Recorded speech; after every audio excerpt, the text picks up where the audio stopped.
الحمد لله حمدا كثيرا طيبا مباركة فيه قائما إلى يوم الدين. لا إله إلا الله وحده لا شريك له، له الملك وله الحمد يحيي ويميت وعلى كل شيء قدير. سبحان الله وبحمده عدد خلقي ورضا نفسي وزنة عرشي ومقدار كلماتي. السلام عليكم ورحمة الله تعالى وبركاته. I'm Sheikh Ibrahim Afal, disciple of Musa Burun Sheikh of Salihin Radiallahu Anhu. Today, we here at Diwaanu Salihin will bring to you the point within the circle. Everything in the universe scientifically has been proven to originate from an infinitesimal point. Everything comes from one point when it gets down to the theory of whether it's the Big Bang, or even when you look in the different literature from cultures and religions, everything originates from one single point. We understand the phrase La ilaha illallah, kalimatu shahada, which means that Allah is the only reality. So that everything, regardless of what you see around you, what you experience within, is all originating from the reality, which is Allah. Some people understand this phrase that there is no God, only Allah. And if you use the word gods, a man's idealist is God. So a lot of times people make the mistake of shirk or duality by not realizing the reality of Allah, and their emotions come their ilah or their God. A material may become their ilah, such as the cars or clothes, or intoxicants may become their ilah, their God. So what we will address is the point within the circle, this infinitesimal point for which everything sprang. And this is also the reason why in the different world religions, while they always seem to have a common stream, something that is common, and that regardless of their different expressions, there's still a wisdom that exists within them that connects everything in all religions, as well as in all sciences. It's just as if you have water in a cup, and you go to one land and the cups look a certain way, and you go to a different land, the cups look different, but the thing that's in them is still the same, and this is water.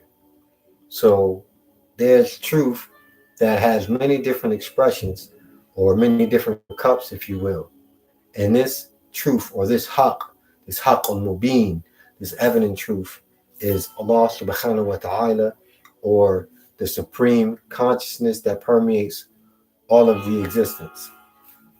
In Ahmed Halusi's book, Muhammad Salah, chapter 16, is labeled, "The point is the reality, the projection is the illusion." It reads, "All things that rotate must certainly rotate about a center. That is, at the center of everything that rotates lies an invisible point." So if you think about the solar system, how it's made up, and this is on a macro level, you have the sun at the center, and the sun converts hydrogen into helium through thermonuclear fusion, and it gives off electric and magnetic waves that generate throughout the solar system. Closest to the sun, you have Mercury, 36 million miles away. It's rotating and revolving around on its axis around the sun. Then you have Venus, 67 million miles away. Earth, 93 million miles away from the sun. Mars, 142 million miles away from the sun. Then there's the asteroid belt that's also rotating and revolving around the sun. Then you have Jupiter, 483 million miles away from the sun. Saturn, 886 million miles away from the sun. Neptune, Uranus, and then Pluto. And all of these are revolving and rotating around its center, which is the sun. And this is on a macro level. On a micro level, you have the atom. And at the middle of the atom is the nucleus. So you have a nucleus, which doesn't give off the neutron, which gives off no positive or negative charge. Then you have a proton, and the proton gives off a positive charge, and it's revolving and rotating around that nucleus. Then you have the electron, which gives off a negative charge, and the electron sits on the rings of the atoms and it rotates. The atom has 7 rings, so the electron is revolving and rotating around the axis, which is the nucleus. So whether on a macro level, a grand scale, or a micro level, a smaller scale, everything revolves or rotates around a center.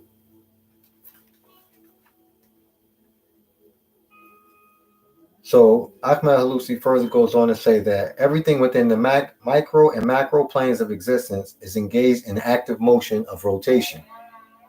This is what the word Subhanallah signifies. So when we say Subhanallah, Subhan means to glorify. So when we say Subhanallah, or glory be to Allah, it's actually, in reality, it signifies every atom in the universe revolving around the center, and that center being Allah subhanahu wa ta'ala. All of everything in the solar systems, in the cosmos, and all of the worlds, every single atom, every subatomic particle is following the laws of the universe. It's rotating and it's revolving on its axis. And regardless of what it is, it follows these laws. So whether it's the law of gravity, a thing that has mass, whether it's governed by the law of magnetism, whether it's governed by any law, is always revolving and is rotating on its axis. So this fact that everything is revolving and rotating around its axis, that means it's glorifying Allah. Is actually Muslim, is following the laws of the universe.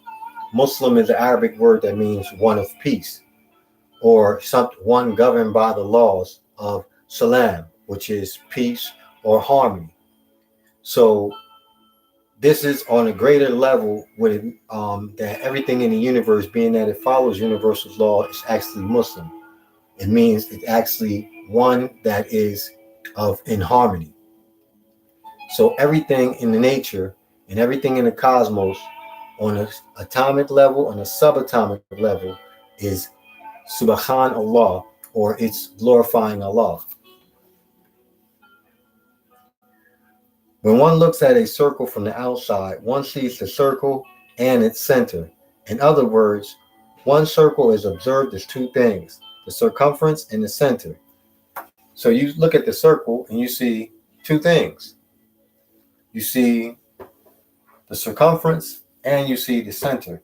So we're observing this one thing as duality. In reality,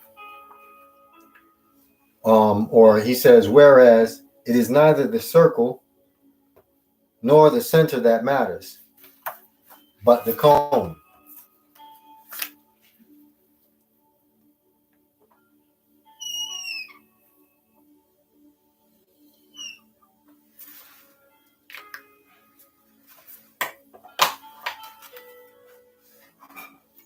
In reality, the circle is a projection. So this circle is a projection. So the point is the actual. The projection is only an illusion. That is, the projection is formed from the point.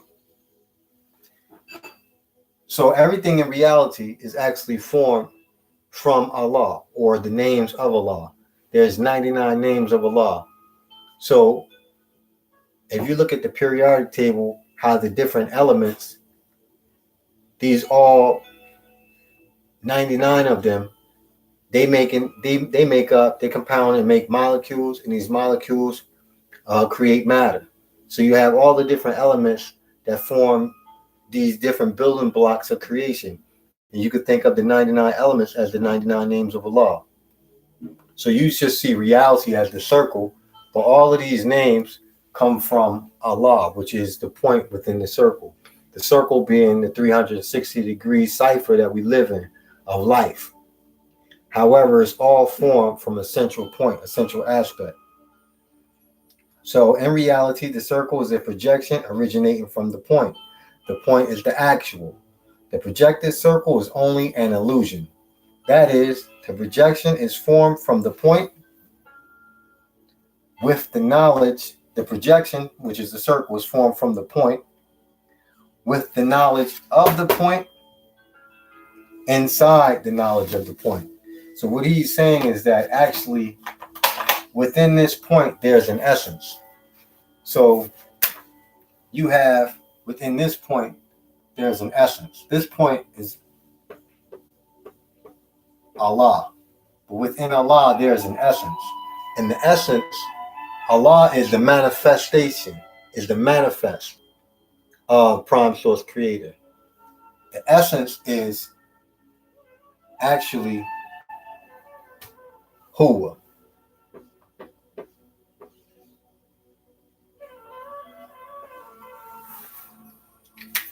This is referred to as the hidden name of Allah. So this is when Ahmed Halusi is saying that the projection is formed from the point, meaning the circle is formed from the point. The whole entire universe and all the worlds are formed from an infinitesimal point with the knowledge of the point. This is Allah, which forms all knowledge and all the 99 names. This is the manifestation of it, builds everything in creation, the all within the all. And within Allah is the knowledge of the point, or Huwa, the essence. This is why we say in Surah Al-Ikhlas, in the 114th chapter, in the 112th chapter in the Quran, Qul, say, Huwa, which is the essence, is Allah, the Ahad, or the one. Qul huwa Allahu Ahad. Qul huwa Allahu Ahad is saying that, say, Huwa is Allah, the Ahad, the one. So, Huwa, throughout all the Al-Quran Kareem, you will say is a prefix to all of the different names. Regardless of what name it is always prefixed to the name. That is actually the essence of each and every name, and the essence of everything within creation. Huwa is the hidden, and Allah is the manifest. Within Allah, it yields 99 pearls, or 99 names, and each of these names are universes within their self. And this is what forms creation. One who looks at the circle from outside always sees the circle and its center. So you're looking from the outside, you always see the circle and its center. One who looks from outside always sees duality.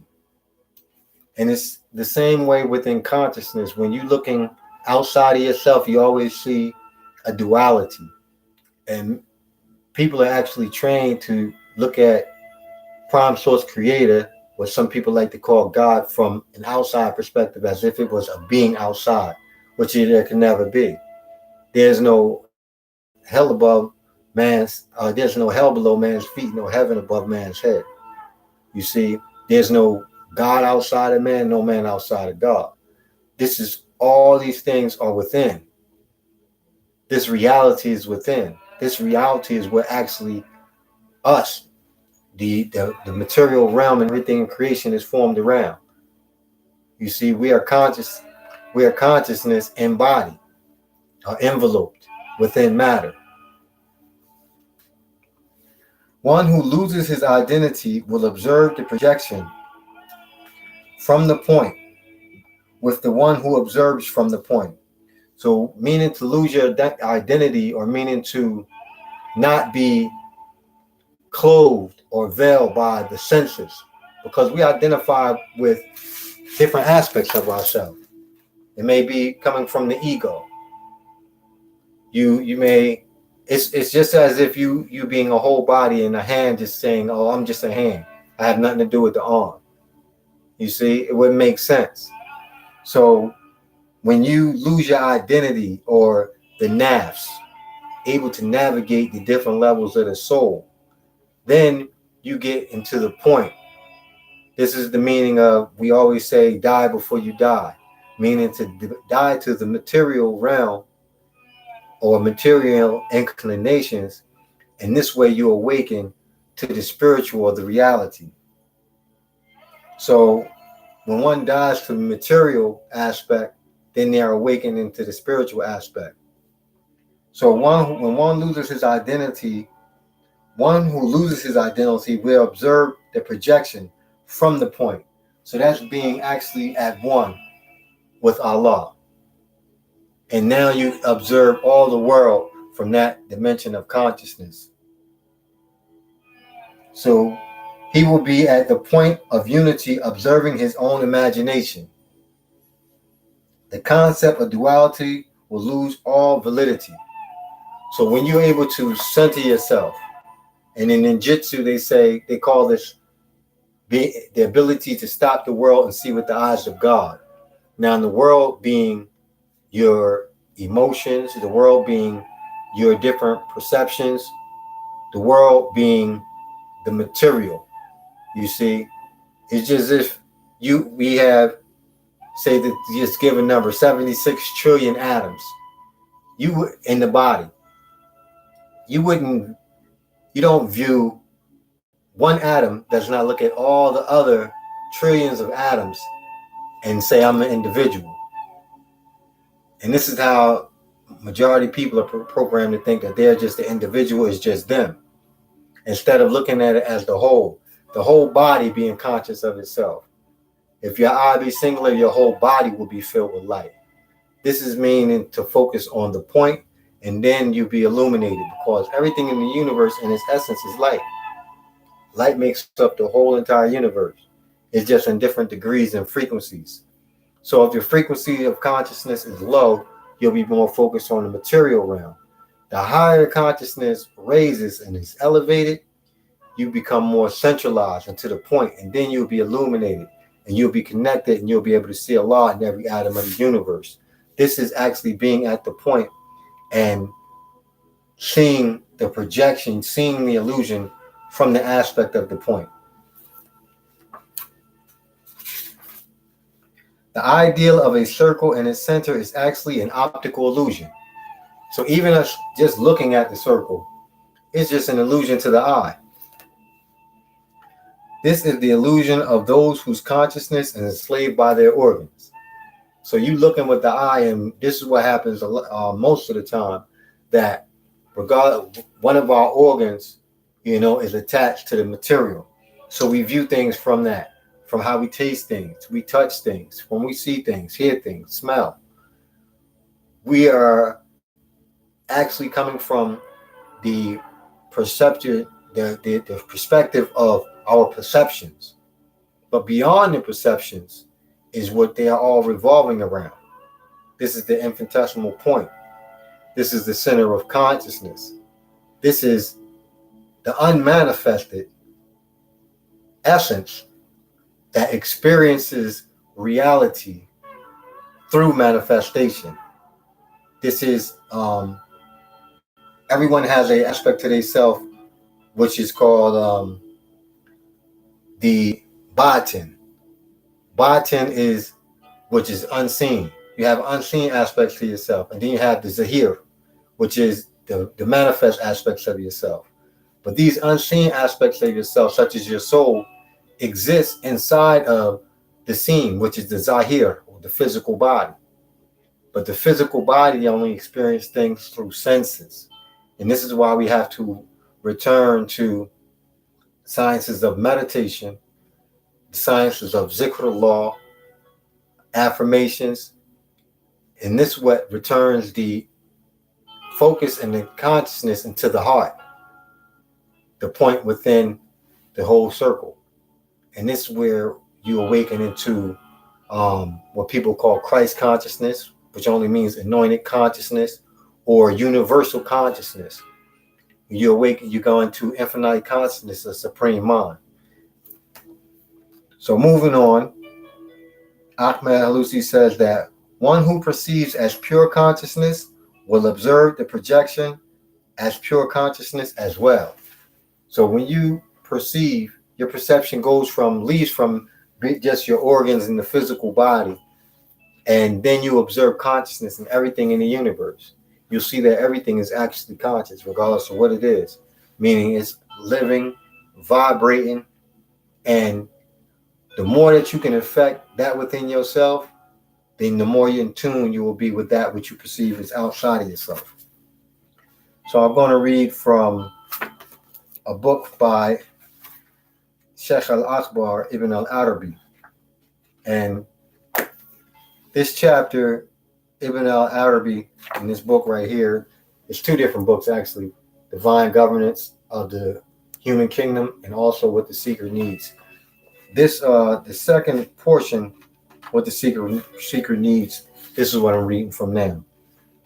So he states, and this is a quote from the Prophet Muhammad sallallahu alaihi wasallam. He starts off, he says, "He who knows himself knows his Lord."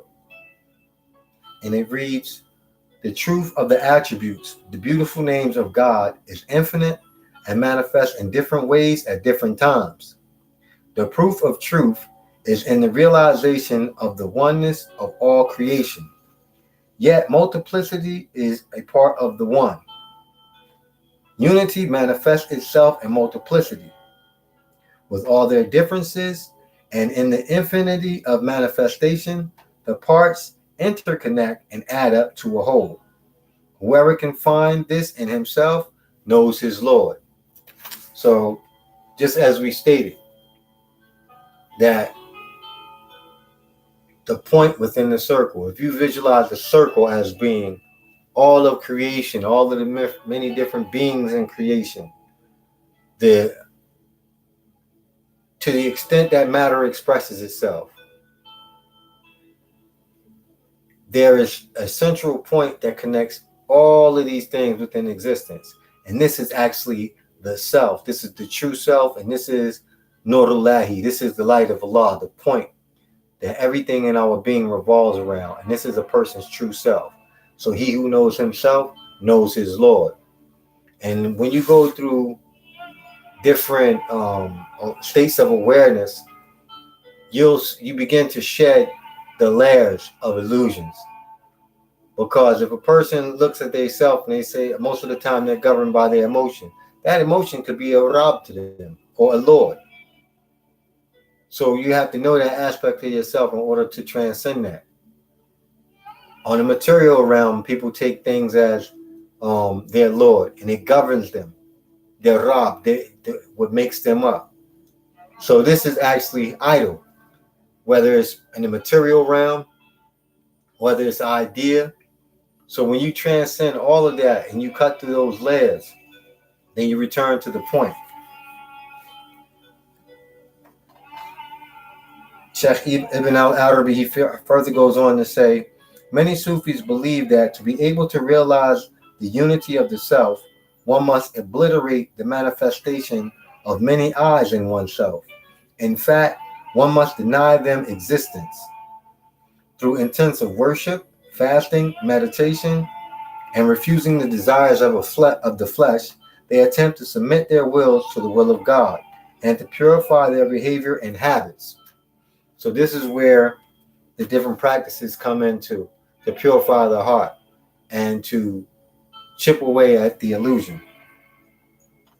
All of this discipline and effort is built on the assumption that these many eyes that one is trying to give up actually exist. There is no I other than God. There is nothing but He. How can one manage to give up something that never was? The only way to know your Lord is by knowing your non-existence. And this is getting into the science of negation. There is in the kalimatu shahada, the word of testimony. La ilaha illallah. La ilaha is the negation. So when you come into the reality of negation, that there is no ilah, there's no force, there's no power, there's no reality. Illallah, only Allah. So when we begin to negate the different layers of the material being, negate the angle of perception, then we get into the realm of seeing that nothing exists, only Allah. Allah is the only reality. It is said that Allah sent himself with himself to himself. So this phrase, La ilaha illallah, when realized, it exalts the being. The Prophet Muhammad sallallahu alaihi wasallam said, he who says La ilaha illallah with sincerity will enter Jannah, or enter heaven. So there's a jewel in that.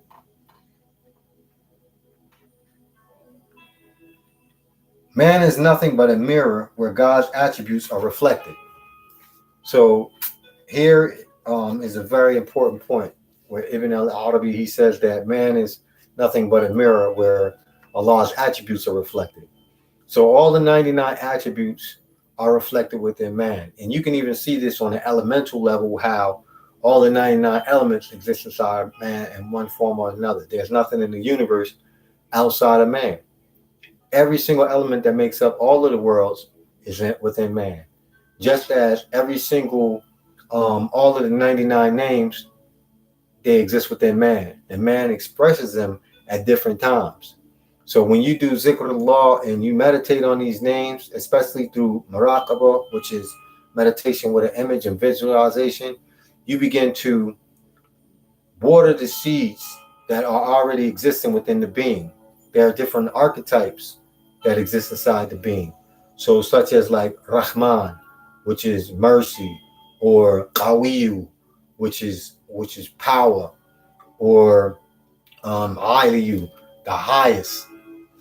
These or Malik al-Mulki, the king of the dominion. The more you do the zikrullah and you come into the awareness, this light begins to permeate the brain and brings these qualities out of a man's or a person's being. So the more you meditate on it, then you become intimate with that thing, and that reality begins to awaken and manifest within you, because all of these things lie dormant within inside of the being. Man is nothing but a mirror where God's attributes are reflected. He is the one who sees himself in the mirror.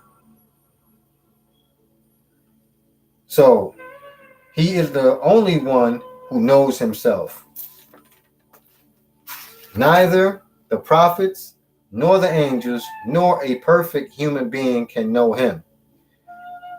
When we recognize our nothingness and God's totality, we attain the full scope of our knowledge of him.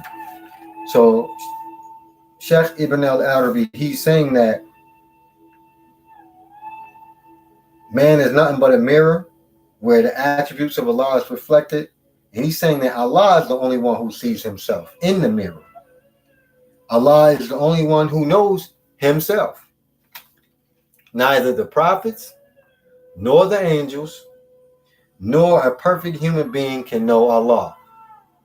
When we recognize our nothingness and Allah's totality, we attain full scope of our knowledge of Allah. So, as it is said, Allah sent himself with himself to himself, and Allah is the only reality. And this is the short segment on the point within the circle. A very great invocation or zikrullah that can be done and you can meditate on is Suratul Ikhlas, or the purity of faith. Ikhlas is purity of faith. The 112th chapter in Al-Quran Al-Kareem. And in this surah, it states, Bismillahir Rahmanir Rahim, Qul hu Allahu akhad, Allahu Samad, Lam Yalid wa Lam Yulad wa Lam Yakul Lahu Kufuwan Ahad. It states, in the name of Allah, the most gracious, the most merciful. Say He, Allah, is one. Allah, the eternal, absolute. He begets not, nor is He begotten, and there is none like unto Him. So you meditate on this through the lens of Allah is the only reality.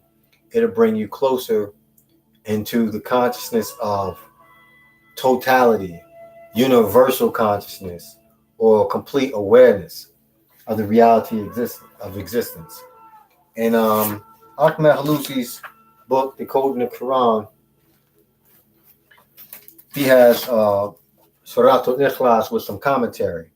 So he says, by the one who is denoted by the name Allah, who created my being with his names, and according with the meaning of the letter Ba, the Rahman, the Rahim.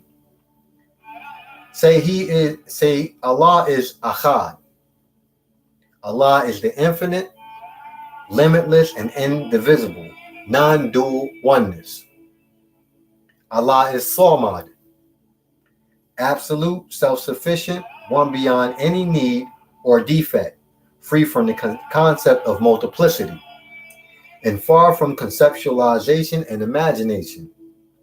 The one into whom nothing can enter, and the one from whom no other form or existence can come out. He begets not. No other form of existence has ever originated from him. Thus, there is no other. Nor was he begotten. There is no other God or form of existence from which he could have originated. There is none like unto him. Nothing, no conception, in the micro or macro planes of existence is equivalent to or in resemblance of him, which further affirms that Allah is the only reality. So inshallah, if you meditate on Surat al-Ikhlas through repeating it repetitiously and meditating on its meaning, then you'll come closer to the reality of the oneness which permeates everything in existence and connects everything in existence. So I would recommend reciting Surat al-Ikhlas. I would say to begin 33 times, which we will do.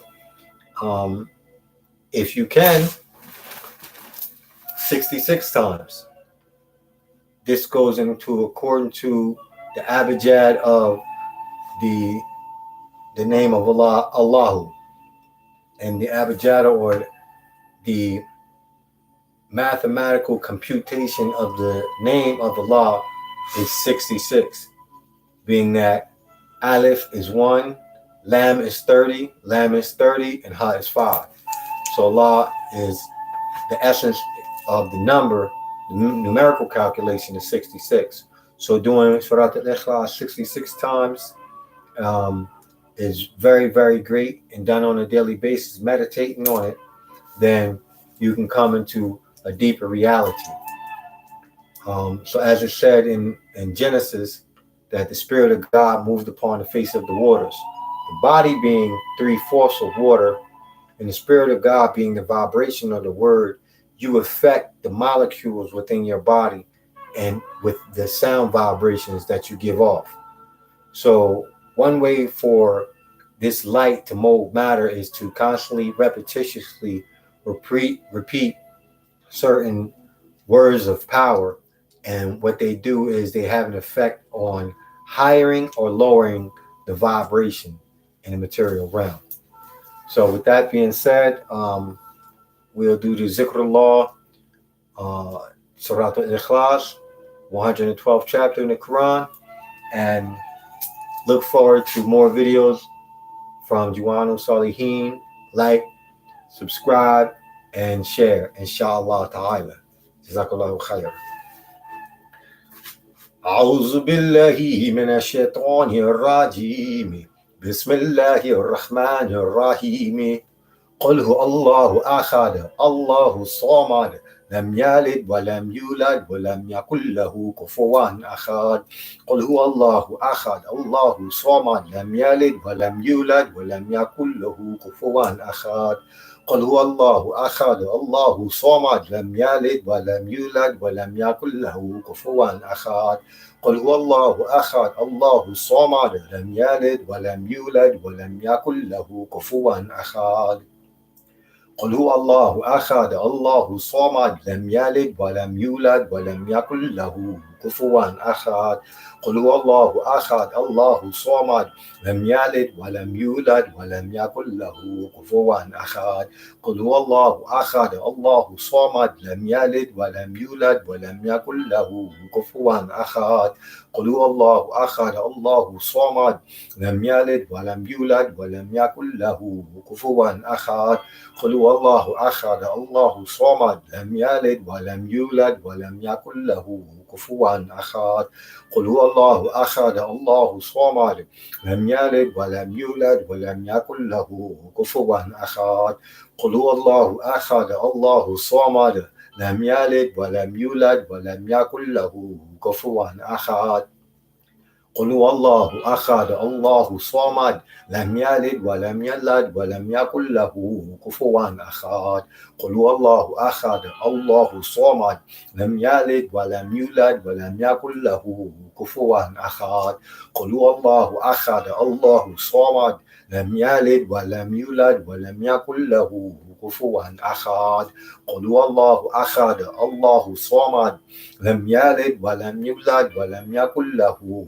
كفوا أحد قل هو الله أحد الله الصمد لم يلد ولم يولد ولم يكن له كفوا أحد قل هو الله أحد الله الصمد لم يلد ولم يولد ولم يكن له كفوا أحد قل هو الله أحد الله الصمد لم يلد ولم يولد ولم يكن له كفوا أحد قل هو الله أحد الله الصمد لم يلد ولم يولد ولم يكن له كفوا أحد قل هو الله أحد الله الصمد لم يلد ولم يولد ولم يكن له كفوا أحد قل هو الله أحد الله الصمد لم يلد ولم يولد ولم يكن له كفوا أحد قل هو الله أحد الله الصمد لم يلد ولم يولد ولم يكن له كفوا أحد قل هو الله أحد الله الصمد